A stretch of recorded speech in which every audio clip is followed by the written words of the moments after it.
충성! 국군의 날 알고 있어요? 네, 10월 1일 국군의 날에 인사드립니다. 예비역 육군 병장 허재입니다. 충성 한번 같이 해주세요. 충성. 이렇게 한 거죠? 네. 아니 그쪽 손 오케이. 아니에요. 인사하시죠. 안녕하세요, 형선입니다. 네. 그러네요, 10월 1일. 10월 1일 국군의 날이고 네. 또 77주년 국군의 날인데 10월의 시작이 나쁘지 않은 것 같아요. 오늘 코스피 코스닥 보니까. 그러니까 네. 이제 내일이 연휴 전에는 마지막 거래일인데 그래서 시장 좀 약할까 그랬는데 오 강하죠? 강합니다. 네. 외국인 기관 매수 들어오고 있고 네. 코스피가 0.6% 코스닥도 0.6% 상승 유지해주고 있는데 장 초반에 비해서는 약간 좀 내려오긴 했지만 그래도 좋은 탄력 유지해주고 있는 상황입니다. 오늘 네. 복장이 해군의 느낌이 좀 나요. 그래서 네이비 느낌이 좀 나서 그래요? 해군 네. 느낌이 좀 난다고.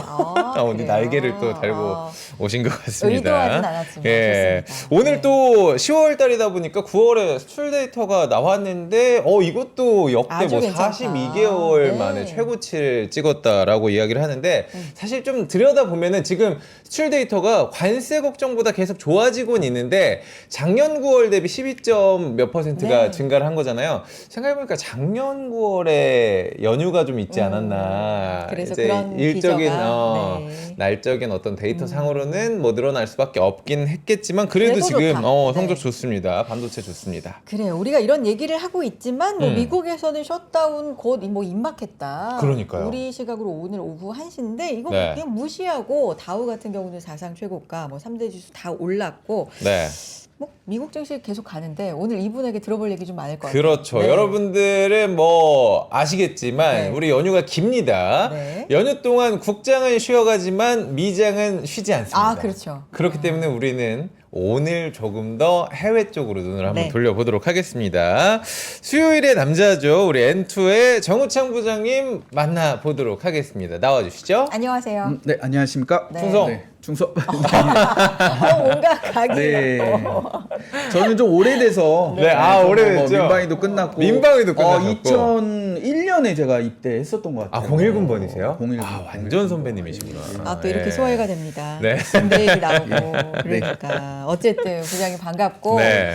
소개로 오늘 또 예, 깔끔하게 알겠습니다. 시작해볼까요? 예, 제가 그리고 소개랑 네. 또 그다음에 제가 또 코너 속의 코너로 또 오늘 최초로 선보이는 코너가 있는데요. 네. 반응이 좋으면 계속하고 좋습니다. 반응이 안 좋으면은 이번 주로 그냥 막을 내리도록 특집으로 오늘 하겠습니다. 끝내는 걸로. 예, 자료를 한번 띄워 주시면요. 네. 이제는 뭐 제가 이제 많이 소개를 드렸고, 근데 저는 이제 이런 제가 이제 나와서 한 3월에 나와서 지금 한 6개월, 7개월 영업점에서 근무를 시작했고, 네. 이제는 조금 손님들도 조금 많이 생긴 것 같아요. 네. 소개도 많이 해주시고, 근데 이제 저는 미국 주식이 우리의 자산을 안정적으로 이렇게 스노우볼링 해서 이제 크게 자산 증식을 할 수 있는 수단이다라고 생각을 하고 네. 주식을 해서 이렇게 뭐 100만 원 이번에 뭐 300만 원 벌었다 이런 용돈벌이가 아니라 우리의 지금 자산을 이게 1억이 2억이 되고 2억이 3억이 되고 이렇게 자산 증식을 할 수 있도록 목표를 갖고 하고 있고요. 네. 우리 고객분들 자산도 그렇게 운영을 해드리고 있고요. 뭐 이제 해외 주식 하는데 어려움이 있으시다 하시면 여기가 이제 제 연락처다. 네. 이렇게 말씀을 드리도록 하겠습니다. 네, 자, 이제 넘어가서 네. 이제 제가 이제 영화 속에서 배우는 투자 철학 요거를 처음에 한번 좀 해보려고 지금 바로? 오늘 가져오신 예. 코너 속의 좋다. 코너죠. 예, 영화에서 예. 배우는 투자 철학. 예, 그래서 저도 이제 주식을 하다가 이제 요 말을 항상 이제 되뇌이면서 할 때가 많거든요. 네. 이제 이 타짜 원에 이제 그 고니가 하는 대사입니다. 이제 난 딴 돈의 반만 가져가. 밥만 가져가기 쉽지가 않죠. 예, 그래서 마지막에도 그 이제 악이랑 네. 그 김혜수 씨랑 해서 막판에 이제 이기잖아요. 그렇죠. 그리고 딱 갈 때 대사가 난 딴 돈의 반만 가져간다 하고 이제 돈을 반만 가져가는데 네. 이제 이렇게 됐었던 이유가 있습니다. 그게 이제 처음에 고니가 평경장한테 이제 화투를 배우죠. 그리고 최초에 이제 시장 바닥에서 처음에 화투를 시작을 합니다. 근데 이제 평경장이 여기서 이제 아마 싹쓸이를 하신 것 같아요. 네. 그리고서 갈 때 아이고 이거 나는 돈은 반만 나도 가겠수다 하고 가고요. 이 주인공인 고니가 아 이렇게 반이나 떼주면은 우리는 언제 부자 되냐 이제 이런 말을 하고요. 네. 근데 이제 평경장이 이제 타짜의 세 번째 원칙이다. 이제 욕심 부리지 마라. 이제 이런 대사를 하는데 이제 주식 투자할 때도 저는 되게 마찬가지인 것 같아서 네. 욕심을 조금 내려놓으면 좀 우리가 멘탈 관리도 되고 그다음에 투자할 때도 오히려 이제 너무 급하게 우리가 뭐 포머를 한다거나 뭐 이랬을 때 성과가 또 너무 빨리 가기 위해서 내가 돈을 좀 빨리 벌어봐야겠다. 강세장이니까 한번 요거 배팅 해봐야겠다. 네. 내가 이렇게 포트폴리오를 잘 유지하고 있는데 또 옆에서 야 이거 뭐 나온대 계약권 나온대 이래가지고 또 나의 건강한 포트폴리오를 해치고 이제 그거를 투자했다가 또 손실이 나면 또 그렇죠. 되돌릴 수 없고 그 다음에 이제 우리 해외 투자하시는 분들은 또 레버리지 투자를 많이 하시거든요. 그렇죠. 그렇죠. 땡겨. 2배 ETF, 3배 ETF. 한국인이 또 좋아하는. 예, 그리고 뭐 네. 제가 이제 지난주에 테슬라 강조를 많이 드렸는데 맞아요. 네. 올랐어요. 테슬라도 TSLL이라고 이제 2배 ETF가 2배짜리가. 있는데 그거를 많이들 투자를 하십니다. 네. 근데 제가 이제 감히 말씀드리면 제 주변에도 봤을 때 성공하시는 분들을 제가 못 봤어요. 레버리지 ETF를. 그 주식이 결국은 오르더라도. 왜냐하면 중간에 이제 떨어질 때 사실 좀 버티기가 어렵고 네. 그 다음에 레버리지 ETF는 결국 버티면 오르는 거 아니야 이렇게 생각하실 게 아닌 게 네. 제가 사례를 하나 설명드리면 그 아이온큐라는 주식이 있어요. 아이온큐. 네. 많이 올랐거든요. 네. 근데 그게 ETF가 3배짜리 ETF가 있었습니다. 아이온큐의 3배짜리. 3배짜리 네. ETF가 있었고 근데 기억을 하실지 모르겠지만 지금은 이제 아이온큐가 정고점을 벗기고 엄청 많이 상승을 했는데 한 번 중간에 30몇 프로 빠진 적이 있었거든요. 네. 그때 이제 젠슨왕께서 양자는 아직 멀었다. 이 한마디에 맞아요. 기억나요. 그날 30% 넘게 빠지고 장중에는 뭐 한 34% 5% 빠졌거든요. 네. 네. 그러니까 그 ETF가 그 다음날 상패가 됐습니다. 이게 녹아버리는 걸 넘어서. 그렇죠. 33%가 빠지면 곱하기 3하면 마이너스 그러네. 빵이 야, 되잖아요. 그러네. 그래서 이게 뭐 결국은 오르기만 하면 되지라고 생각할 건 아니고요. 아하. 테슬라도 제가 지난주에 말씀드렸다시피 만약에 일론 머스크의 일신상 뭔가 문제가 생긴다. 네. 뭐 CEO를 해서 하차한다거나 뭐 리스크가 있거나. 아니면 요새 뭐 트럼프도 한번 암살 시도가 있었고 네. 이번에 미국의 유력 정치인도 또 암살로 뭐 네네네. 죽었잖아요. 네. 네. 근데 만약에 일론 머스크한테 그런 일이 생기면 그 주 테슬라는 하루에 50% 빠질 수도 있거든요. 그러면 2배짜리는 빵원이 될 수가 정말 있습니다. 극단적인 얘기긴 극단적인 하지만. 얘기는 하지만 네. 그러니까는 1배짜리를 해도 그 주식이 되게 변동성이 큰 주식이라 맞아요. 우리가 해외 주식 하실 때 꼭 레버리지 네. 욕심을 버리고 하시는 거를 오늘은 조금 뭐 영화 속의 대사로 전달을 드리고 싶었습니다. 근데 오늘 재밌다. 이거 반응 괜찮은 오. 것 같아요. 왜냐면 그러니까. 지금 명작부터 시작을 해가지고 진짜 네. 웬만한 명대사들이 다 나왔어요 오늘. 그래요? 아수라 발바리타부터 시작을 해가지고 뭐 쫄리면. 재무야 마포대교 무너졌냐 안 무너졌습니다.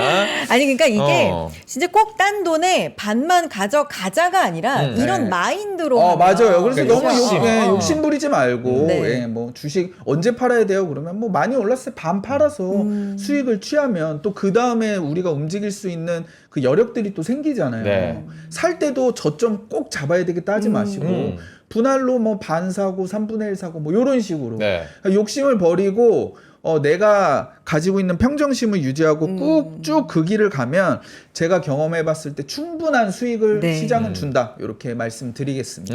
반응 괜찮은 것 같아요. 괜찮은 것 같아요. 다음번에 다음번에도 또, 다음에 올 때도 우리는 그 준비를 대본만 해보겠습니다. 받았는데 대본에 영화에서 배우는 뭐 투자 투자 철학 철학. 이렇게 해가지고 저는 빅쇼트나 뭐 우리나라로 얘기하면 국가부도의 날 정도 가져오셔가지고 경제 이렇게 얘기요. 이야기를 하실까 했는데 이거 좋은데요. 아니 뭐 그래요? 이것도 어떤 의미에선 경제 얘기일 그러니까요. 수도 예. 어쨌든 네. 그리고 제가 두 배- 의외의 네. 영화들이 많습니다. 의외의 네, 영화들이 네, 네, 이게 또 지금 연휴 이용해가지고 타짜 정주행 하신다는 분들 계시니까 좋아요. 좋습니다. 네. 자, 미국 시장 흐름도 한번 봐야 되겠죠? 네, 오늘 또 10월의 첫날이기 때문에 네. 9월 달의 흐름도 봐주시고 네. 앞으로 우리 연휴 쉴 때 쉬지 않거든요. 흐름 맞습니다. 좀 한번 체크를 해주시죠. 자, 이제 9월 달에는 제가 여기 나와서 뭐 계절성에 대한 걱정이 있지만 그래도 뭐 월 초에는 조금 그런 우려로 하락을 할 수 있지만 결국은 상승할 것 같다. 이렇게 9월 전략을 말씀을 드렸고요. 10월 전략도 제가 말씀드리도록 하겠습니다. 네. 뭐 이런 10월 전략은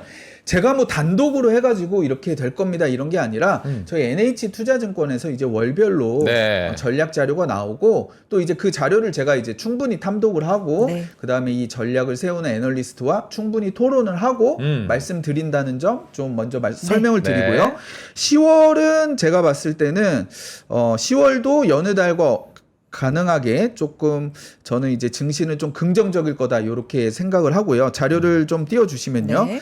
우리가 리스크라는 거를 생각할 때 항상 내가 돈을 투자를 했을 때 떨어지는 거에 대해서 그거를 리스크라고 생각을 하거든요. 근데 사실 리스크는 이제 우리가 업사이드 리스크도 있는 겁니다. 그래서 내가 비중을 너무 적게 가져갔을 때 혹은 현금을 많이 가져갔을 때 뭐 부동산이나 주식이 많이 올라, 금이 많이 올라라고 했을 때 나의 자산은 지금 업사이드 리스크에 굉장히 직면하게 된 거고 네. 제가 봤을 때 우리가 지금 어느 자리에 있냐라는 거를 생각을 해봤을 때 제가 이제 7월 달 전략을 말씀드렸을 때부터 이제 강세장이 미국은 시작됐다라고 말씀을 드렸었거든요. 네. 그러니까 그 강세장이 뭐 7월에 시작을 했다고 저는 판단했는데 3, 4개월 만에 끝나는 강세장은 없겠죠. 그래서 10월도 저는 강세장이 계속 이어질 것 같다라고 생각하고 뭐 그 이유는 뭐 금리 인하도 될 거고 그다음에 경제가 굉장히 괜찮고요. 유동성도 괜찮고 그다음에 이런 포트폴리오 그 자산에 관련된 수급 상황도 개선될 거다. 그래서 저는 이제는 자꾸 우리가 매크로에만 계속 연연하지 말고 결국은 주식을 해도 되는 장이고요. 종목 선택을 어떻게 하느냐가 중요하다. 그래서 계속 뭐 셧다운이 어쩌고 매크로가 어쩌고 고용지표가 어쩌고 파월이 어쩌고 뭐 이런 것도 체크는 하셔야 되지만 네. 그것보다는 종목 선택이 중요하다. 이렇게 좀 말씀드리겠습니다. 네, 이어서 볼까요? 네. 9월 되게 걱정 많이 했는데 그렇죠. 수익이 괜찮았죠. 맞아요. 네. 9월에 많이 하락한다 네. 이렇게 이야기도 많았고 제가 네. 이제 유튜브에 죄송하게도 제가 박제를 했었죠. 근데 그거는 주식이 오른 다음에 제가 박제를 한 게 아니라 이런 분들이 이렇게 경고를 하고 있는데 어떻게 될까 한번 보자라는 거였고 네. 제가 이제 그분들을 뭐 조롱한다거나 그런 의도는 아예 전혀 아니시죠. 없었고요. 네. 근데 이제 월별 수익률이 이 계절성이 또 지금은 또 긍정적으로 돌아오는 시기라고 합니다. 네. 그래서 지금 10월부터 연말까지 증시는 또 굉장히 20년 데이터를 보면 괜찮았다라는 거고요. 올해도 과연 산타랠리가 있을지 요거를 기대를 해보는데 네. 저는 사실 이런 시즈널리티를 그렇게 의미를 두고 있지 않습니다. 예. 그래서 9월에 정말 9월에 안 좋았네. 그럼 10월에 좋아지나? 뭐 이런 기대를 할 수도 있지만 9월이 또 괜찮았잖아요. 그러니까 9월도 괜찮았는데 뭐 또 10월이 또 오를까? 또 이런 걱정은 저는 충분히 합리적이다라고 생각을 하지만 네. 저는 이제 그런 계절성보다는 여느 달과 다름없이 이런 주식 시장의 여건이 좀 괜찮다라고 좀 말씀을 드리고 싶고요. 네. 그다음에 트럼프 이제 2기가 아직 1년이 되지 않았어요. 예, 그거밖에 안 됐어요. 예, 네. 많은 일이 굉장히 있었죠. 네. 8개월 좀 넘은 거죠? 9개월? 8개월? 맞습니다. 근데 트럼프 1기가 저희가 2017년에 시작해서 네. 17, 18, 19, 20 4년 동안 S&P가 약 한 40%, 70% 정도 1기 때 그때 상승 4년간 70%. 70% 상승을 했었고요. 근데 현재 야 주식이 되게 많이 오르지 않았냐 이제 와서 어떻게 하지만 그거 우리가 자꾸 바닥에서 오른 거를 생각하시는데 임기가 시작하고서부터는 지금 S&P는 한 11% 정도 올랐다. 그래서 제가 생각할 때는 이 트럼프가 충분히 또 경제나 그런 주식 시장에 대해서 굉장히 우호적인 인물이기 때문에 네. 그리고 지금 S&P 500이 뭐 사상 최고치를 칠 때는 막 자기 SNS에도 막 올리고 앞으로 더 갈 거다 뭐 이런 식으로 인커리징 하거든요. 네. 그런 걸 봤을 때 아마 트럼프의 마음속에는 내가 1기 때보다는 주식 시장을 한번 더 올려야 해보겠다. 더 올려야겠다. 그거를 공공연하게 또 인터뷰나 이런 데서 언급을 하고 있거든요. 네. 그래서 저는 트럼프가 미국의 대통령일 때 물론 뭐 각국은 피곤하고 그다음에 뉴스나 신문에 너무 많이 나오고 또 그 사람이 하는 행동이 예측 가능하지 않고 비합리적으로 보이지만 그거는 그거고 우리가 투자 관점에서 봤을 때 증시에는 아마 미국 시장은 앞으로 3년 괜찮지 않을까? 요렇게 앞으로 상승 여력도 좀 더 많이 남아 있지 않을까? 요렇게 조금 생각을 하고 있습니다. 저희가 오프닝 때 얘기를 했는데 셧다운 얘기 잠깐만 좀 짚어주시면 사실 뭐 배드이스굿이라고 평가를 하시는 분들도 계시더라고요. 지금 셧다운 나오면 오히려 금리 인하에는 더 호재가 될 것이고 주식시장에는 더 괜찮을 것이다 이런 얘기를 하는데 그래도 뭐 경제 지표도 다 스탑을 한다고 하고 임시직으로 저기 돌린다고 하고 공무원들을 조금 우려가 있는 부분은 있을 것 같아요. 예, 뭐 맞습니다. 근데 지금 대체적인 시각들은 어차피 셧다운이 과거 뭐 한 20번, 23번 정도 뭐 그런 예가 있는데 주식 시장에 뭐 단기적인 영향이었을 뿐 중장기적으로 큰 영향이 없었다라는 게 지금 또 월가에서도 생각을 하는 것 같고요. 네네네. 다만 또 뭐 너무 안심할 수 있나라는 생각은 또 저는 듭니다. 네. 이게 저는 이제 그 본능적으로 시장에서 이제 주로 얘기하는 그런 내러티브와 좀 반대적으로 한번 생각을 해보는 스타일이거든요. 아 좋다 그럴 때 네. 조금 안 왜 좋은 과연 그런가? 건지. 그러니까 그거를 그냥 청개구리식으로 좋다고 하니까 안 좋을 거야. 뭐 그런 게 아니라 그렇게 생각할 여지는 없을까라고 다시 한번 생각을 해보는 거죠. 근데 반대를, 이런 네. 셧다운이 보통 뭐 일주일에서 열흘 길어야 그렇게 끝났었는데 네. 역사적으로 봤을 때 이제 트럼프 1기 때가 제일 길었었어요. 네. 아 1기 때가 예, 길었다. 역사적으로 그 미국 역사 전체를 네. 통틀어서 한 38일 정도 됐었다고 하더라고요. 그래서 뭐 적당한 시기에 이제 셧다운이 끝나면 네. 괜찮겠지만 트럼프의 특성상 또 이걸 또 치킨 게임으로 계속 몰고 가서 야 이거 진짜 해도 너무하네 하는 그런 시츄에이션이 또 올 수도 있다. 네. 저는 좀 그렇게 생각해서 그래서 이 셧다운 리스크가 아예 리스크가 아니다라고 저는 생각하지는 않고 있고 만약에 이게 시장이 굉장히 이것 때문에 악재를 뒤늦게 발휘해서 주가가 떨어지면 그러면 또 트럼프가 주가에 또 반응하면서 또 이 셧다운 리스크도 경감이 될 거기 때문에 네. 그럴 때는 또 주식 비중을 좀 확대해야 되겠다 이렇게 생각을 하고 있습니다. 좋습니다. 무시를 하고 가는 것 같지만 리스크는 리스크고 그렇지. 전혀 무시할 근데 건 지금 아니다. 다 너무 무시를 하고 있기 때문에 트럼프가 주식 안 빠지네, 야 더 세게 해, 뭐 합의고 뭐고 더 밀어붙여 이럴 수 있거든요. 반대로 또 주식 시장이 이거 진짜 너무하네 하면 이제 주가가 좀 빠지면 아마 트럼프가 또 해결책을 내고 또 해결을 하고 또 미국 안에서는 이게 셧다운이 돼도 임시 예산안이라고 해서 뭐 7일짜리 열흘짜리 또 통과를 시켜서 그래요? 네, 그래서 야 우리 군인들 월급은 줘야 될 거 아니야. 네네네네. 최소한에 대한 또 그런 재정은 또 지원이 된다. 이런 것도 우리가 알고 있으면 좋습니다. 일각에서는 이번 기회에 이제 해고를 좀 더 많이 공무원들을 뭐 이런 얘기도 있긴 있습니다만 뭐 의도가 뭔지는 모르겠지만 어쨌든 무시하고 갈 만한 건 아닌데 주시는 해보자. 그렇죠. 리스크는 리스크다. 지금 사실 네. 뭐 이게 뭐 별거 아닐 거야. 다들 거의 그런 얘기가 네. 많으니까 우리 정우청 부장님 늘 약간 또 반대 의견들도 생각을 좀 하시는 것 같고 그런 맞습니다. 아이디어가 너무 좋은 것 같아요. 맞습니다. 네. 미국 경제 그래서 뭐 분야는 많잖아요. 고용 어떻다, 물가 어떻다. 근데 어쨌든 GDP로 대표되는 거 보면 네. 와 이렇게 강한가 싶긴 하죠. 그러니까 미국 네. 경제 한번 봐주시겠어요? 예, 맞습니다. 지난주에 우리 허앵커님이 골판지 수요가 뭐 줄었다, 그러니까 뭐 심리 지표가 어쩌다, PMI가 어쩌다, 네. 필라델피아가 어쩌다, 뭐 지표가 너무 많아서 네. 저도 그걸 다 일일이 보지 못하는데 네. 제가 지난주에도 소개드렸다시피 미국 경제가 지금 어느 자리에 있지라는 거는 구글에 가셔서 우리가 GDP Now라고 치시면 네. 바로 그 사이트에 연결이 돼서 저희가 실시간으로 확인할 수가 있어요. 그래서 애틀란타 연은에서 미국에서 발표되는 모든 지표를 실시간으로 분석을 해서 미국의 GDP가 이렇게 나올 것 같다라고 해서 예측치를 공개를 하고 있거든요.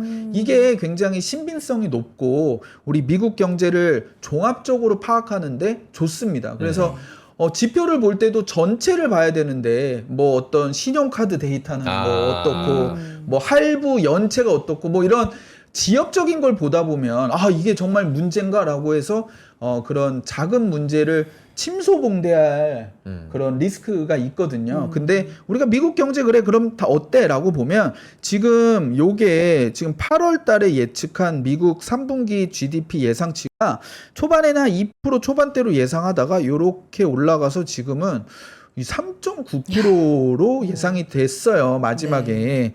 그렇게 보면 제가 근데 말씀드렸다시피 1분기와 2분기가 GDP 나후 마지막의 예측치보다 실제는 더 높게 나왔었습니다. 네. 그래서 이게 지금 GDP 나후에서 3분기를 3.9% 성장을 예측했다라는 거는 네. 실제 GDP는 이것보다도 상회할 수 있다는 예. 거죠. 오. 이것도 정말 너무 대단한 거죠. 이렇게 그러니까요. 미국의 이렇게 숫자가 넘어가면 조금 더, 예. 미국의 큰 이런 경제가 거기다가 지금 물가가 한 3% 가까이 오르고 있지 않습니까? 네. 그러면은 미국의 명목 GDP가 거의 7% 가까이 올라가는 거거든요. 그렇잖아요. 그러면은 그러면 이 GDP 경제도 괜찮고 명목 GDP가 7%가 올라가 그러면은 이 GDP 올라가는 것만큼 기업의 실적이 올라간다면 매출도 7% 가까이 올라가고 그러면은 이익은 매출 상승보다 이익은 더 많이 늘어나니까 3분기 기업 이익이 되게 좋을 수 있겠다라고 유출할 수 있는 거죠.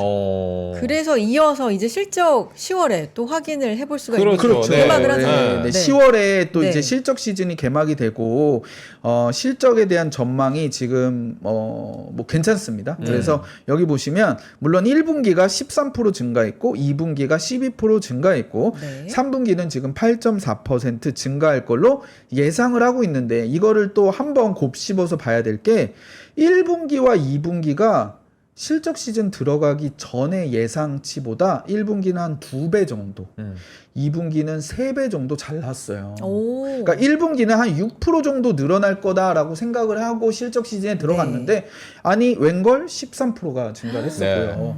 2분기는 우리가 미국 올해 봤을 때 2분기가 가장 EPS 성장률이 부진할 걸로 생각이 됩니다. 그래서 한 3, 4% 증가할 것 같아요 라고 했는데 뭐야 까보니까 12%가 증가했거든요. 네. 그러니까 지금 예측은 8.4% 증가를 하는 걸로 보고 있는데 이것보다도 또 잘 나올 가능성이 저는 높다라고 생각을 합니다. 그래서 실적 시즌에 이번에 2분기 실적 시즌에 기억나는 기업들 뭐 많은데 뭐 브로드컴 같은 게 있었고 그쵸. 그렇게 큰 기업이 막 15% 올라갔었고 네. 그다음에 오라클 같은 기업이 막 35% 올라가고 막 그랬었잖아요. 그런 또 실적 시즌의 히어로 기업들이 분명히 또 3분기에도 많이 나올 거다. 그래서 뭐 물반 고기반 이런 표현이 사실은 뭐 어떻게 보면 예의에 있는 표현은 아닐 수도 있지만 네. 미국 시장은 조금 그런 실적 시즌에 좋은 실적을 발표할 기업들이 좀 많지 않을까 이렇게 생각을 하고 저도 네. 이번 실적이 굉장히 좀 중요하다고 네. 생각이 되는 게 늘 우리가 AI 거품론 얘기할 때 맞아요. 지금 빅테크들 뭐 PER이 너무 높다 이게 같이 밸류에이션 좀 생각을 해야겠다는데 실적 받쳐주면 그 실력이거든요 진짜. 그래서 이번 실적 좀 중요할 것 같은데 괜찮게 지금 예상을 하시는 그렇죠. 거죠? 그리고 엔비디아만 봐도 제가 그때 엔비디아 2분기 실적 발표 전날에 그 엔비디아 실적 프리뷰를 좀 맞아요. 자세히 네. 해드렸잖아요. 근데 엔비디아가 1분기에서 2분기 넘어갈 때가 매출 성장률이 5, 6%였는데 네. 2분기에서 지금 3분기 넘어갈 때 매출 가이던스를 전분기보다 거의 뭐 10% 후반에서 20% 초반까지 줬거든요. 그러면은 시총 1위 기업이 매출 성장이 그렇게 나오면 또 이익 성장도 굉장히 세게 나올 거라서 AI 관련된 밸류체인들 실적도 좀 좋을 것 같다 이렇게 예상을 하고 있습니다. AI 얘기 뒤에서도 이제 준비해 주신 부분이 있지만 네. 엔비디아 얘기해 주셨으니까 간밤에 엔비디아 2% 넘게 올라서 그렇죠. 시총이 4조 5천억 달러를 넘었습니다. 야. 그러니까 우리가 진짜? 엔비디아가 이렇게 올랐구나 이렇게만 생각하지 말고 우리가 복기를 좀 해보셔야 돼요. 네. 엔비디아 실적 괜찮을 거고 엔비디아 실적에 대해서 뭐 기대치에 미달했다라고 하는데 그 내용을 곱씹어서 보니까 실적에 대한 기스 부분은 거의 없었다라고 거의. 제가 말씀을 드렸는데 지나고 보면 중국 쪽에 매출을 못 한다더라. 맞아. 뭐 브로드컴 실적을 보니까 이제 맞춤형 반도체로 간다더라. 부터 해가지고 얼마나 노이즈가 좀 많았어요. 근데 제가 방송에 나오진 않았지만 브로드컴의 그런 에이직 반도체가 엔비디아의 그런 반도체 그 가속기 매출에 8분의 1, 9분의 1밖에 안 돼요, 실제는. 그래요? 네. 근데 이렇게 뭐 유튜브나 전문가들 중에서는 이제 곧 브로드컴이 엔비디아 매출을 뭐 잠식할 거다라고 어. 하기에는 이 두 기업의 그 해당 분야의 매출 사이즈가 굉장히 차이가 커요. 근데 그건 그거대로 성장하고 엔비디아는 엔비디아대로 성장하는 그림이었다. 그래서 그동안의 엔비디아에 대한 그런 노이즈와 우려들을 지금 한번 생각해 보면 아 되게 별거 아니었는데 시장에서는 굉장히 이거를 굉장히 부풀려서 우려감을 걱정을. 자극을 했었구나라고 다시 한번 알 수가 있는 거죠. 좋아요. 실적 얘기 돌아와서 올해 이제 10월부터 시작되는 실적은 잘 나올 거다. 그렇죠. 내년까지 우리가 이제 봐야 될 시점이니까 내년은 어때요? 맞습니다. 네. 올해 하반기는 또 우리 내년 실적을 네. 또 반영하는 시기거든요. 네. 그래서 내년도 올해 EPS 성장보다 이제 더 많이 상승할 것 같아요. 아, 그래요? 내년도요? 올해보다 내년이 네, 더 좋다. 맞습니다. 지금 오. 뭐 EPS 예측치가 그렇고. 야. 근데 미국은 이걸 보셔야 돼요. 우리 투자자분들. 예측치보다 항상 잘 나오더라고요.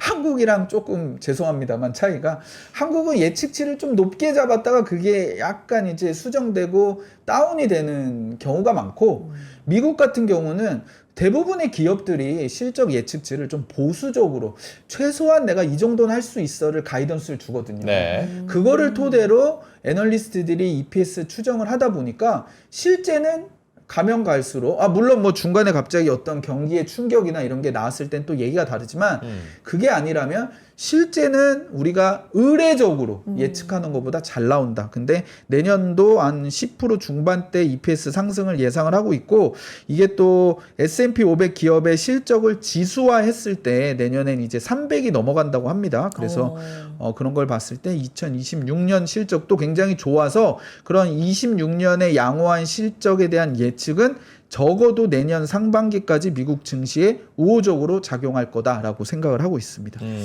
그렇군요. 계속 네. 좀 이어가 보도록 하겠습니다. 음. 메모리 반도체 사이클 얘기를 굉장히 많이 하잖아요. 네. 요걸 이제 우리 국내 시장에서도 좀 주목하고 있는 상황인데 이거 네. 저희가 투자 아이디어까지 좀 이어가야 되니까 좋아요. 선혜 씨 네. 어때요? 잠깐 쉬고 갈 수 있을까요?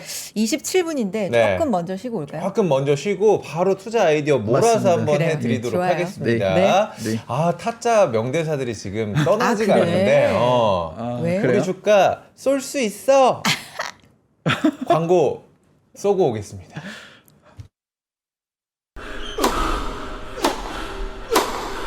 멋있다.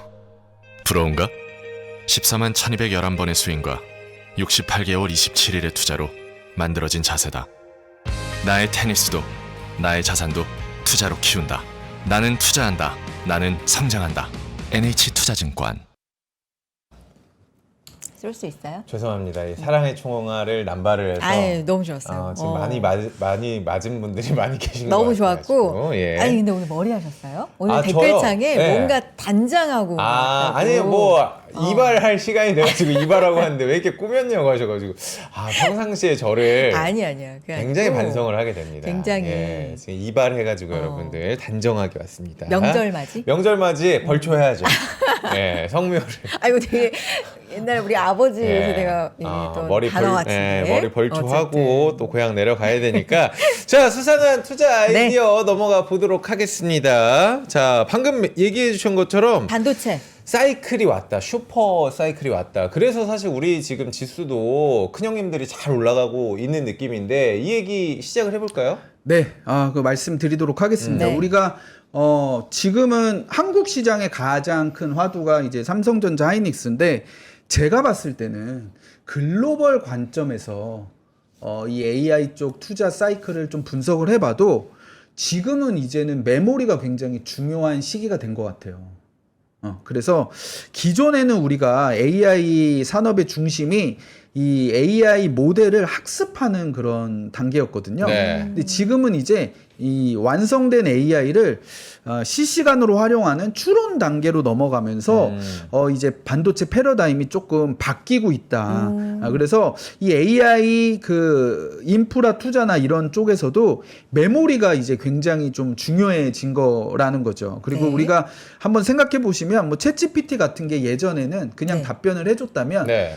이제는 과거에 나와 나누었던 대답, 대화 그런 것들을 기억을 해서 거기서 맞아. 한 단계 그 다음 대답을 해주잖아요. 네.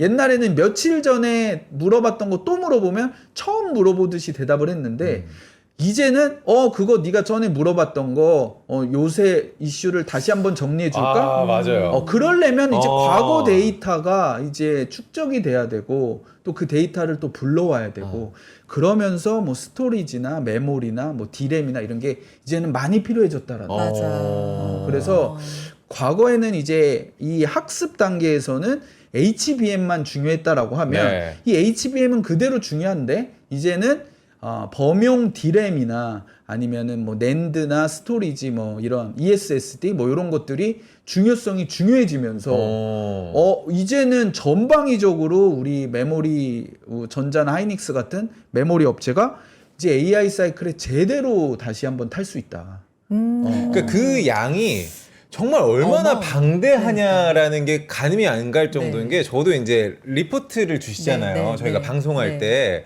정여경 위원 나온 지 꽤 됐을 거예요. 맞아요. 예전에 제가 그 리포트를 요약을 해달라고 했는데 얼마 전에 다른 걸 물어보니까 지난번에 정여경 위원이 말씀하신 것처럼 하면서 그때의 기억을 꺼내서 이야기를 해주시더라고요. 그렇죠, 그렇죠. 누구예요? 네. GPT가?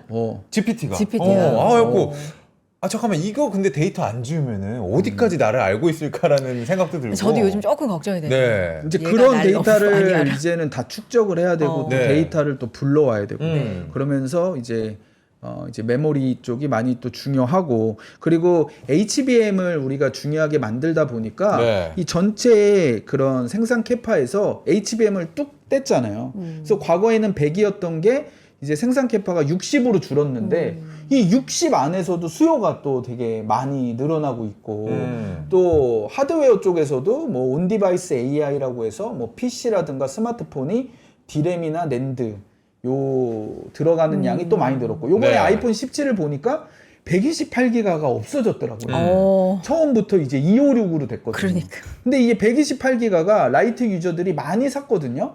어차피 뭐 내가 데이터는 다 스트리밍으로 쓰고 그렇죠. 클라우드에 네. 넣어놓기 때문에 굳이 뭐 비싼 돈 주지 않고 나 그냥 128기가 오케이 그랬었는데 이제는 다 아이폰도 256부터 시작이라 이것 자체가 굉장히 수요에 영향을 많이 주는 아이폰이 또 기본 물량이 스토리지 물량이 2배로 늘어났다. 네. 이런 거를 보면 여러 측면에서 이제 메모리 반도체가 이거 그냥 가볍게 볼 게 아니고 한국 주식 시장만 볼 게 아니라 글로벌 관점에서 봐도 이게 이제 약간 메인으로 들어오는 시기라는 거죠. 그렇습니다. 그래서 뭐 사요? 또 가야 돼요.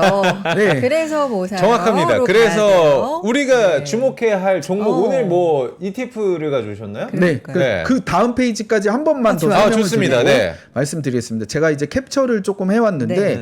요게 디램 익스체인지라고 그 반도체 그 디램이랑 낸드 가격을 데일리하게 우리가 체크할 수 있는 사이트가 있어요. 그냥 네이버에서 디램 익스체인지 치면 나옵니다. 그럼 이게 요새 제가 추이를 보니까 네. 매일매일 가격이 오르고 있어요.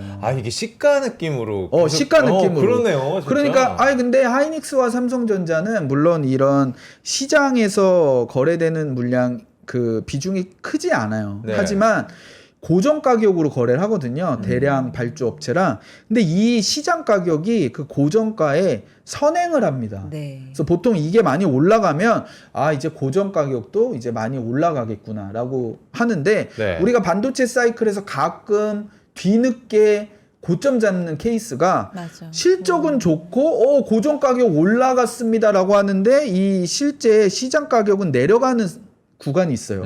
그러면 이 고정 가격도 이제 조만간 요거 따라서 내려오겠구나라고 생각을 해주셔야 돼요. 그래서 제가 요거를 봤을 때 굉장히 많이 올랐고 이 뉴스에서도 보니까 범용 디램 가격이 연초 대비 뭐 5배가 올랐다 요런 기사도 있고요. 네. 그리고 마이크론 샌디스크 뭐 요런 쪽도 가격을 올릴 거고 연초 대비 범용 디램 값이 5배가 뛰었다.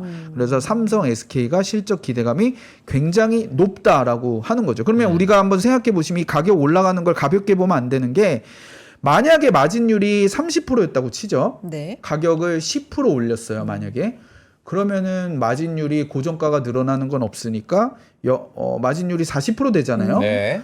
그러면 이익은 30% 늘어나는 거죠. 맞아요? 가격은 10% 올랐는데 그러면 마진율이 10%가 올라가면 이익도 10% 올라가는 게 아니고 네. 10% 예를 드는 겁니다. 만약에 한 30%라고 치면 가격이 10% 올라가면 마진율이 40% 되죠. 네. 그러면은 이익이 300억 벌다 400억 벌게 되는 거잖아요. 네. 그러면 이익이 30% 늘어나는 거죠. 그렇죠. 이제. 그러니까 이 반도체 사이클에서 P와 Q를 같이 보셔야 되는데 네. Q보다는 P가 이익에 훨씬 민감합니다. 가격이.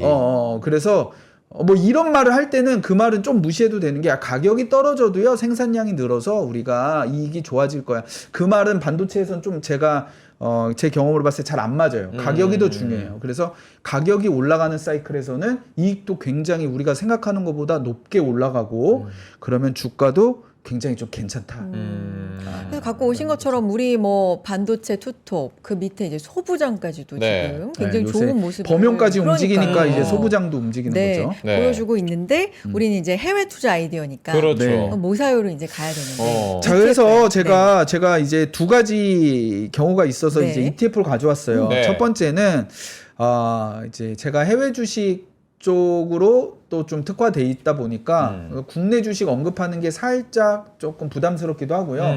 국내 주식은 또 이제 컴플라이언스 이슈가 또 꽤 있어요. 네. 여기서 언급하는 걸 이제 제가 못 사는 거죠. 네, 네. 그래서 그리고 마이크론, 하이닉스, 삼성전자 이 3사를 제가 보니까 그러면 이 세 개 중에 뭘 사야 되지 했더니 다 장단점이 있어요. 도저히 못 고르겠더라고요. 네. 마이크론은 마이크론대로 미국의 생산 설비랑 그런 공장이랑 인력들이 많잖아요. 근데 지금 미국에서 반도체 자국 생산을 굉장히 강조하는 시기이기 때문에 그렇죠. 마이크론이 하이닉스, 삼성전자보다 기술력이 뭐 좀 떨어지고 마진율이 지금 당장은 조금 낮더라도 페이버를 많이 줄 앞으로 가능성이 높아요. 마이크론에.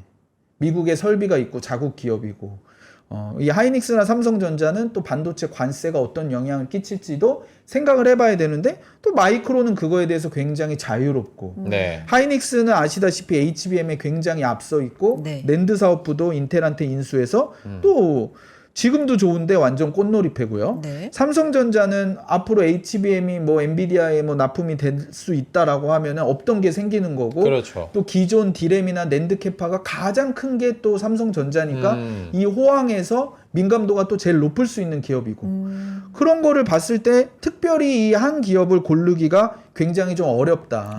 그래서 특정 기업을 하나 골랐는데 뭐 마이크론이 계속 더 좋아 아웃퍼폼에 하면 조금 맘상할 수 있잖아요. 그럴 때는 우리가 이제 욕심을 부리지 말고 아까 제가 반만. 딴 돈의 반만 투자한다고 하면 네. 욕심을 부리지 말고 이 세 개 그냥 다 사면 되지 않나? 라고 하기 좋은 ETF가 바로 이 플러스 글로벌 HBM 반도체고요. 여기는 지금 마이크론, 하이닉스, 삼성전자를 다 합치면 이제 비중이 75%가 넘습니다. 그래서 요거 세 개랑 뭐 ASML, 램리서치 이렇게 해서 한 10종목에 100% 투자를 하고 하이닉스, 삼성전자, 마이크론에 이렇게 세 개 나눠서 투자를 할 수 있고 ETF이기 때문에 우리가 연금 계좌에서도 투자할 수도 그렇죠. 있고 연금 계좌로 또 투자할 수도 있고 저도 요새 자금이 부족하다 보니까 네.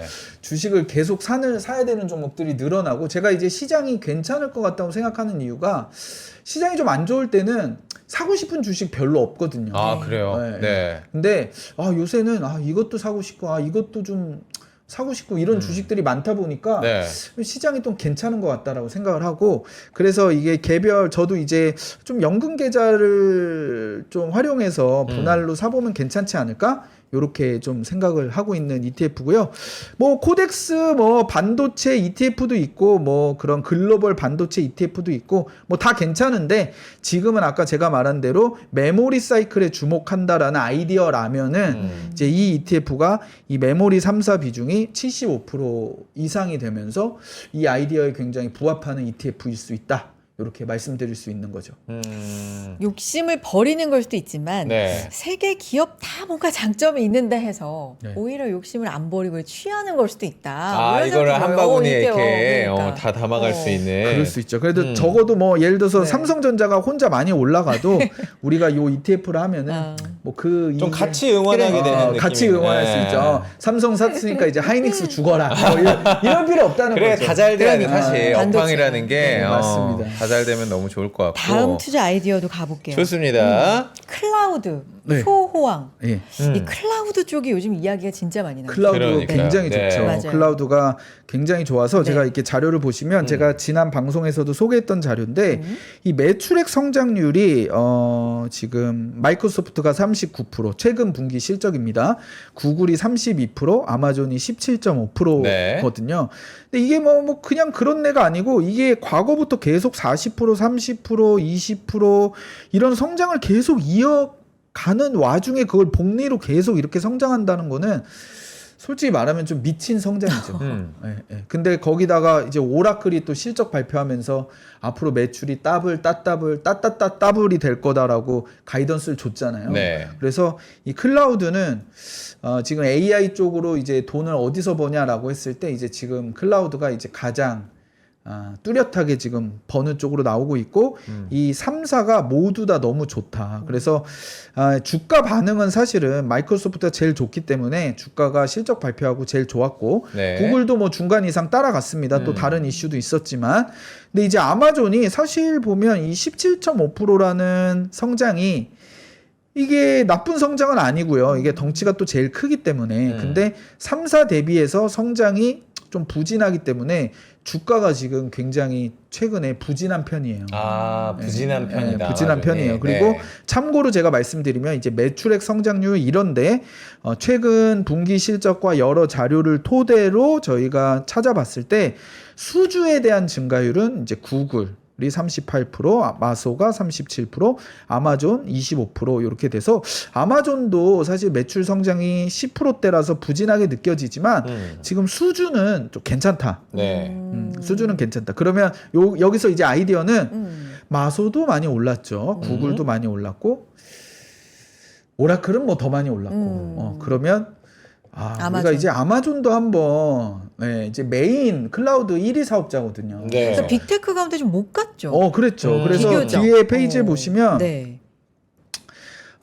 이제 올해 수익률이 빅테크 빅7을 봤을 때 네. 뭐 엔비디아가 뭐 제일 많이 올랐고 네. 그다음에 뭐 알파벳도 야, 괜찮죠. 그렇구나. 근데 아마존이 이거 까딱하다 마이너스 갑니다. 아마존하고 애플이 서운하긴 하네요. 네. 아마존하고 애플이 서운하죠. 네. 근데 아마존은 클라우드 1위 사업자고 이렇게 호황인데 네. 성장률이 그동안 조금 조금 못 미쳤다라고 해서 굉장히 주가가 부진했는데 뒤에도 설명드리겠지만 그렇다면 실적은 안 좋았느냐? 뭐 실적은 굉장히 좋았어요, 아마존. 그리고 요거는 이제 제가 과거 방송에서 오라클의 컨퍼런스 콜 발췌를 했을 때 수요가 뭐 너무 증가하고 엄청나다.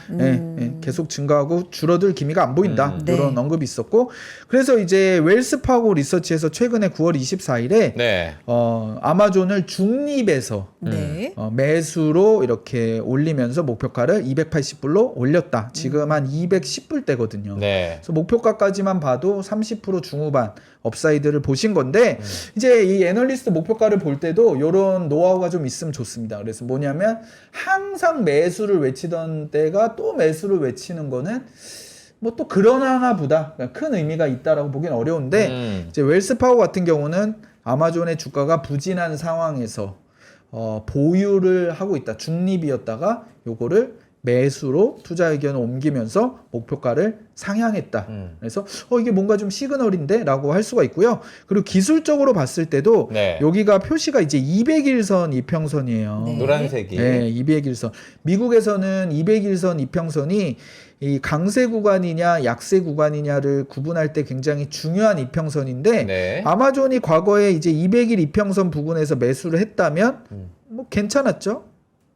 물론 여기 잠깐 떨어졌었지만 또 괜찮았죠. 이때는 이제 우리가 아는 그 관세 협상 때 급락했을 때고요. 네. 그게 다시 여기 지금 붙는 중이거든요. 그럼 그러면- 터치를 하면은 또 뭔가 거의 지금 터치하기 일보 직전입니다. 네. 그래서 요런 불가피한 이런 불가항력적인 악재가 아니라면 아마존의 저점을 잡는 뭐 기술적인 포인트가 저는 될 수 있다. 네. 그래서 항상 뭐 제가 종목 말씀드리면 또 그런 비판들도 있었거든요. 뭐 맨날 많이 오른 거 뭐 저는 사실 많이 오른 걸 더 가는 종목을 찾는 걸 더 좋아하긴 하는데 그러기에는 사실 일반인 투자자가 또 따라 사기는 어려운데 많이 안 오르고 하방이 조금 막혀 있는 종목으로는 저는 이제 아마존은 아마존. 괜찮다. 이제 메모리는 아까 전자나 하이닉스 이렇게 올랐는데 여기서 마이크론 이렇게 올랐는데 더 사냐라고 했을 때는 이 메모리 사이클이 적어도 내년까지 내년 상반기 이상은 이어질 것 같으니까 괜찮은 네. 것 같고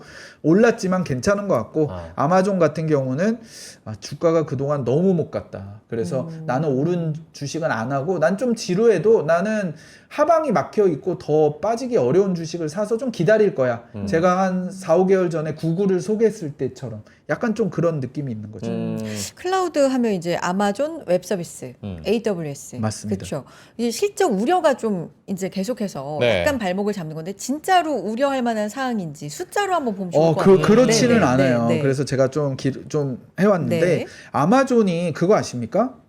전 세계에서 매출액 기준으로 1등이 아마존입니다. 매출액 기준으로 매출액이 제일 높은 회사. 그래요? 약간 월마트랑 지금 앞서거니 뒤서거니 하는데 네. 월마트의 어차피 매출 성장률이 지금 뭐 한 자릿수대 초반이기 때문에 아마존은 그래도 10%, 12, 13% 성장하고 있거든요. 매출액이 제일 많은 회사 어디야? 라고 하면 아마존이에요. 매출액으로만 봤을 때는 전 세계 1등이에요, 그러면? 지금 우리 최근 분기 매출액이 한 200조가 넘습니다. 분기 매출액이. 그러니까 잘하면 이게 매출액이 연간 매출액이 이제 1000조가 넘어가는 기업으로 성장할 수 있는데 매출액이 이렇게 좋다 보니까 이익률이 뭐 0.5%뭐 이렇게 1%만 올라가도 마진은 또 굉장히 증가할 수 있는. 그럴 수 있겠네요. 그래서 네. 클라우드는 사실 이게 영업부별 영업이익률인데 클라우드는 30% 중후반까지 올라왔다가 이번 분기에 살짝 이렇게 언더를 해서 이거 조금 걱정이네라고 하는 건 뭐 저도 인정합니다. 네. 근데 그동안의 이익률이 사실 너무 좋았죠. 40% 가까이 됐고 근데 이 이커머스 부분이 사실 매출액 비중이 엄청 높거든요. 이커머스 매출액 비중이 근데 이익률이 이렇게 보시면 이렇게 우상향하고 있죠. 상승하고 있네요. 네. 네.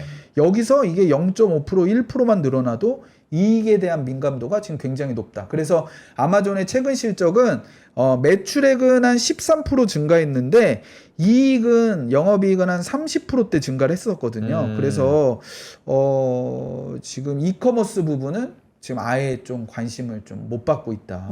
그래서 우리나라 뭐 쿠팡 같은 게 실적 잘 나와서 올해 또 주가도 많이 올랐고 그다음에 뭐 동남아나 다른 지역의 이커머스 기업들 실적 좋았는데 사실 그러면서 주가도 많이 갔는데 이커머스의 사실 원조지 않습니까? 네. 실적도 괜찮고 영업이익률 좋아지고 있는데 네. 클라우드 경쟁률에서 조금 밀리는 것 같다라고 해서 시장에서는 노관심이죠. 아마존에 관심을 안 뒀다. 관심이 없는 거죠. 그래서 우리 회사 이제 최근 보고서인데요. 최근 보고서 보면 네. 또 이런 이커머스가 왜 좋아지냐고 하면 이 아마존이 또 AI의 직접적인 수혜 기업일 수 있는 게 로봇을 이제 많이 쓰는 거죠. 아하. 그다음에 물류 자동화 요런 걸 하면서 이커머스 사업 부분이 수익이 개선세가 시현이 되고 있다. 그리고 AWS도 이제 아까 그 웰스파고의 보고서를 보면은 지금 10% 후반대 성장률이지만 이런 수주 증가율이나 이런 걸 봤을 때 20%대 매출액 성장률로 다시 복귀할 것 같다. 그러면 클라우드도 좀 좋아지고 이커머스 부분은 관심이 없었지만 이런 부분이 좋아진다라고 하면 네. 지금 아마존의 밸류에이션이 사실 지금 31배인데 네. 이게 역사상 가장 낮은 수준이거든요. 그래서 여기서 뭐 더 하락의 여지는 좀 많지 않을 것 같다. 물론 인정해야 되는 거는 클라우드에 대한 성장률이 조금 부진한 부분, 경쟁사에 대비해서 그리고 이커머스 부분도 뭐 지금은 좋은데 이게 관세 영향 때문에 뭐 어떻게 그 걱정 많이 했잖아요. 그 네. 걱정이 있어요. 그 걱정이 있어서 주가가 지금 부진한 건데 이런 기본적인 경쟁력에는 좀 변화는 없다. 그리고 이커머스는 AI의 직접적인 수혜, 로봇, 자동 물류와 그다음에 AI로 우리가 자율주행이 된다라고 하면은 이 물류비에서 가장 절감할 수 있는 기업이 또 아마존입니다. 그래서 그런 거를 한번 생각을 해보셔야 됩니다. 부장님 아마존 관련 기사 보니까 AI 비서 뭐 알렉사 플러스 뭐 이런 것들도 계속 관심을 두고 있다 뭐 이러는데 홈기기? 그렇죠. 그리고 아마존이 그 엔트로픽의 또 지금 최대 주주라서 네. AI 쪽도 놓지 않고 계속 투자를 하고 있거든요. 근데 이건 뭐 디테일한 내용인데 하나 설명드리면 엔트로픽이 그동안은 구글 클라우드를 이용했었는데 이제는 아마존 AWS 이용 비율이 더 높아질 예정이라고 합니다. 그러면 아마존도 클라우드도 반등할 수 있다. 이런 부분들을 생각을 해보시면 지금 많이 안 오른 종목 중에 소외된 네. 종목 중에 조금씩 모아갈 주식은 뭐가 있을까라고 하면 저는 아마존이 괜찮을 것 같다. 이렇게. 아마존이 진짜 올해 저기 수익률로 보면은 진짜 서운하긴 한데 맞아요. 키맞춤으로도 올라올 수 있는 지금 상황이라고 생각이 되는데 그렇죠. 네. 상대적으로 좀 많이 못 올랐다라는 강점까지 있다. 그러니까 여기가 너무 안 좋다라기보다는 다른 게 상대적으로 맞아. 좋았다. 그렇죠. 관심이 없었던 거야. 무관심이죠. 어. 무관심. 하지만 기회가 좀 온 것 같다라는 네. 관점으로 좀 말씀해 맞습니다. 주셨고 네. 한 4분 정도 남았거든요. 그냥 뭐 할까요? 요 4분 동안. 투자 아이디어 좋아요. 이렇게 네. 마무리하고. 준비를 하겠습니다. 네. 네, 투자 네. 아이디어. 네. 지난 투자 아이디어 네. 제가 이제 추천드렸던 종목들 어떻게 돌아가고 있는지 성적 좀 보죠. 네. 말씀드리겠습니다. 네. 뭐 지난주는 제가 테슬라를 피 튀기면서 말씀을 드렸고 올랐어요. 이거 걱정 많이 하셨죠. 앵커님이 425불이네요라고 그날 했던 멘트가 그래 맞아요. 그러면은 저는 그게 약간 좀 가시같이 들렸거든요. 한번 보자 약간 이런 아니에요. 제가 그런 뜻으로 말한 건 뜻은 아닙니다. 아니겠죠. 그래. 근데 뭐 일주일 동안 한 4-5% 정도 올라간 것 같아요. 네. 올라간 것 같고 그 다음에 뭐 다 괜찮죠. 그리고 제가 지금 투자한 종목 중에 제가 지금 기다리고 있는 게 더블이 나는 종목 언제 나올까 지금 계속 보고 있거든요. 더블이 나오네. 지금 테슬라가 후보군이고 네. CATL이 또 후보군이죠. 그러네요. CATL이 또 지난주에 또 많이 올랐어요. 그래서 네. 제가 2차 전지 국내도 좋지만 뭐 제일 잘하는 데는 여기다라고 말씀드렸었는데 좀 그렇게 돼가는 것 같고요. 아니 근데 이 첫 페이지는 그 매수 시점이 4월, 4월이에요. 5월이잖아요. 매수 시점이 진짜 타이밍이 너무 좋아. 그렇죠. 좋았던 그거는 네. 사실 뭐 제가 잘한 건 아니죠. 제가 방송에 나오면서 한 거고. 자, 이제 그 다음 페이지에서 네. 하나 변동이 있는데, 이제 팜마트를 좀 제외를 했습니다.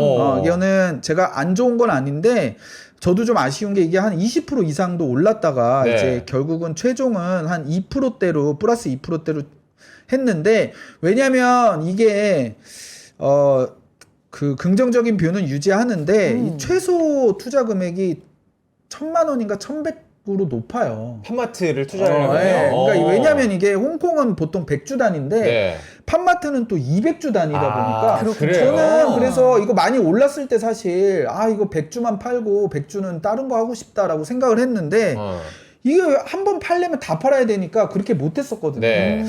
그래서 이게 일본이나 홍콩 주식할 때 이렇게 최소 단위가 있는 부분이 또 실제로 투자를 해보니까 부담이 역시 좀 미국이 편한 것 같다는 생각이 미국은 그렇죠. 한 주 단위로 다 되니까. 네.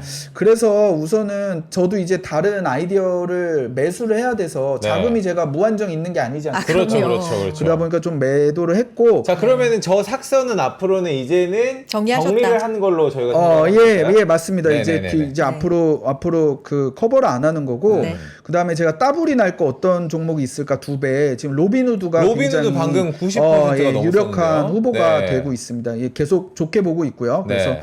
로빈후드가 굉장히 주식 시장이 좋으면 뭐 여긴 계속 좋겠죠. 이렇게 되고 있고 뭐 최근에 한 것 중에 퍼스트솔라도 많이 올랐고 아까 그렇구나. 말씀드린 엔비디아가 이렇게 올랐는데도 추천해 했지만 뭐 나쁘지 맞아요. 않은 저 수익률입니다. 때도 그랬어. 메타와 마이크로소프트 조금 부진하지만 뭐 저는 실적이 좋고 기회라고 생각을 하고요. 뒷페이지 마지막인데 네. 이게 MP 머티리얼스가 지난주에 좀 악재가 있었습니다. 히토류. 다른 기업 뭐 히토류 기업에 미국 정부가 뭐 투자할 수 있다 이런 썰이 돌면서 주가 네. 좀 하락을 했고요. 근데 뭐 저는 이게 변하진 않은 것 같아요. 투자 포인트는. 그리고 소니가 특이한 부분 하나 말씀드리면 주가가 이 권리락이 있었어요. 여기가 소니와 소니 파이낸셜로 이게 분열이 되면서 아하. 기존 주주에게 소니 파이낸셜 주식을 100주 가지고 있으면 100주를 그대로 줍니다. 네. 그래서 주가는 실제로는 4,259원으로 표기는 되지만 요걸 합치면 4,419원이다. 이게 주주들은 다 주더라고요. 아하. 그러니까 이것도 보면 얘네는 그래도 주주 가치 환원이 괜찮다라고 네. 생각했어요. 그러니까 우리도 LG화학이 LG에너지 분할할 때 LG에너지 주식도 기존 주주한테 일정 비율 같이 줬으면 얼마나 좋았을까. 그래서 요런 또 우리가 느낄 수 있는 또 교훈이 또 있었다라고 말씀드리고요. 다음 주는 이번 주에 제가 말씀드린 아까 그런 D램, HBM ETF와 그다음에 아마존. 아마존이 이제 네. 추가로 추이가 어떻게 되는지 들어가겠네요. 계속 제가 추이를 팔로우 해드리도록 하겠습니다. 다음 주에 쉽니다 저희.